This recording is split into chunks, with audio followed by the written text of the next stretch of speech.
you don't like children being subjected to a leftist agenda with sexual orientation, you are an idiot. That's what Chris Evans thinks because that's who Chris Evans is. This is not surprising to anyone that's been paying attention to anything in Hollywood. And if anyone has paid attention to Chris Evans over the years, you would know how out of touch with reality he truly is. So let me do the introductions and get to the main topic slash controversy. That was Jeremy Griggs of Geeks and Gamers, and he's sort of infamous for basically dividing the Star Wars fandom and putting out these usually pretty terrible, horrible videos, hating on this or that thing that Disney does. And unfortunately, a lot of the videos are panicking over nothing, and this is another case. Nevertheless, occasionally Jeremy does bring up good points, but usually he's just pushing a lot of racism, fascism, homophobia, and sexism for money and more clicks. I don't think this is an exception, but there is a legitimate topic here of how, when, and where gay and or lesbian representation will occur within these fictional universes, and in this case, are they pushing it too far? I've not seen the film, so I can't be definitive, but from what I understand, the controversy is over a gay kiss, apparently by a black woman, a fictional black woman being depicted in the movie, and it's very brief, it's only a couple of seconds, but apparently it's causing a massive stir of controversy. And Jeremy, as usual, didn't do really a lot of research on this issue, so he's jumping ahead and accusing Chris Evans of being this crazy Maoist leftist with an agenda. And once we know more of the background information, it's not what it appears to be. Haven't even really seen what the reception is. I know a few reviews have been rolling out recently, but the news that there are certain countries that are banning this film. Now Chris Evans has decided to call anyone an idiot that disagrees with him because, again, this is what Hollywood people do. And it's not that it's a problem to have these people exist. It's the fact that you are choosing to take a children's film and try to push this into it because you So I think what Chris Evans is responding to is that some countries, yes, quote, Muslim countries, will try to censor the kiss and they're upset. And there's going to be a back and forth between them and Marvel, whether they're going to fold and capitulate. So on the one hand, Jeremy is raising a legitimate issue that there has been, can't really doubt it. Now, there's kind of been a tidal wave of quote characters being turned into gay characters or being put in gay situations. It's just very gay, gay, gay, gay, gay, gay everywhere. And it is becoming pretty silly and moronic. However, my own stance is really we should be concerned with the canon and with the integrity of the fictional stories. So, for instance, the obvious one is Willow. Willow was not depicted as homosexual at the beginning of Buffy the Vampire Slayer, but she was later, quote, turned into a lesbian. But there, I think most fans are okay with that. Yes, it could have been done better. The relationship was not always handled very well, but that's kind of a paradigm case where it seemed natural and organic with the character as developed that Willow, being a very liberal Jewish woman, would be open to homosexuality, and it would be natural that she might do this kind of thing and have a lesbian relationship. But that is kind of now the aberrant case, and now it's kind of being forced in everywhere where characters are just arbitrarily gay or lesbian. So on the one hand, there is a legitimate issue that this is a kind of political agenda in disguise of aesthetics. That's not good, but then we still have to judge the aesthetics for itself. Now, I myself am not a fanatic of the Pixar or Toy Story universes. I know the first Toy Story. I really liked it, but I've not been tempted to continue. I've seen bits and pieces of the other sequels, but I'm kind of a passive fan of the whole universe, so I really don't care. I don't care one way or the other. I do know Pixar a little bit more, and I'm a Joss Whedon expert, and Joss Whedon worked on the first Toy Story, so I'm interested from that angle, but in terms of the Toy Story universe as a whole, don't care that much. Now we're getting into the second issue of censorship.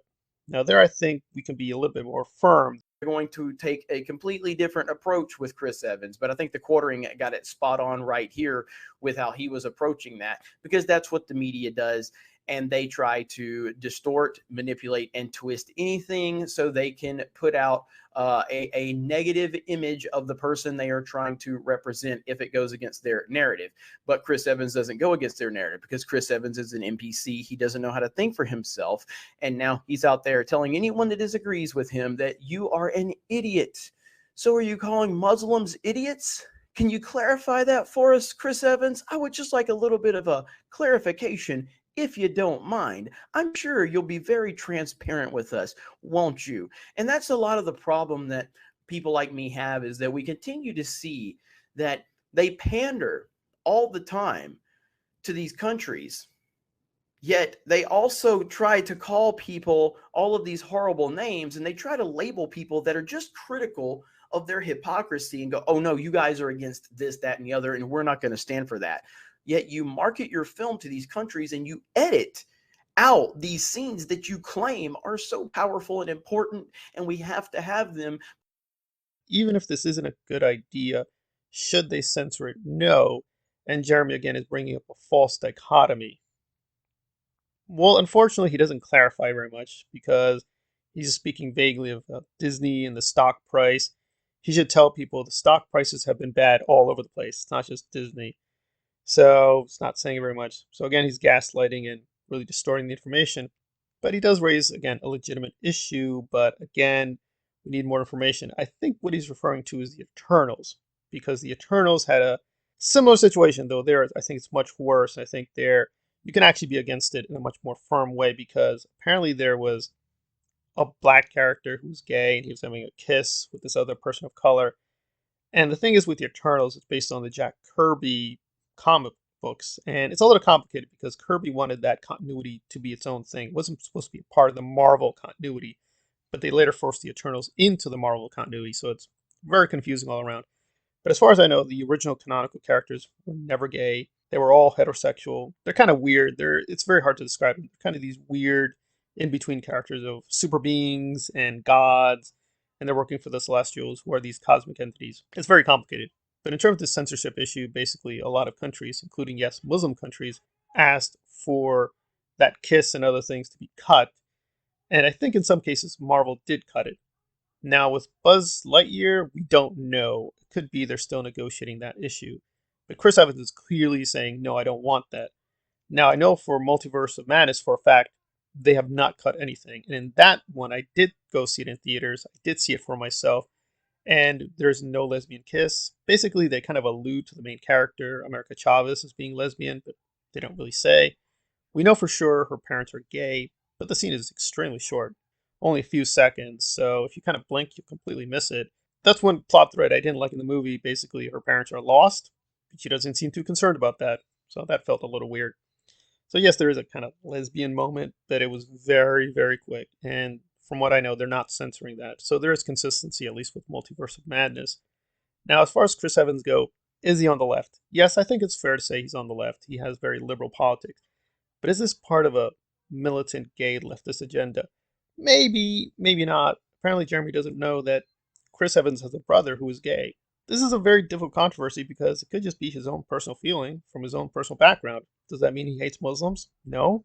It seems like he's just grew up in a tolerant household. He has a gay brother, and it's a tricky situation. Do you want him to disown his own brother? I don't know.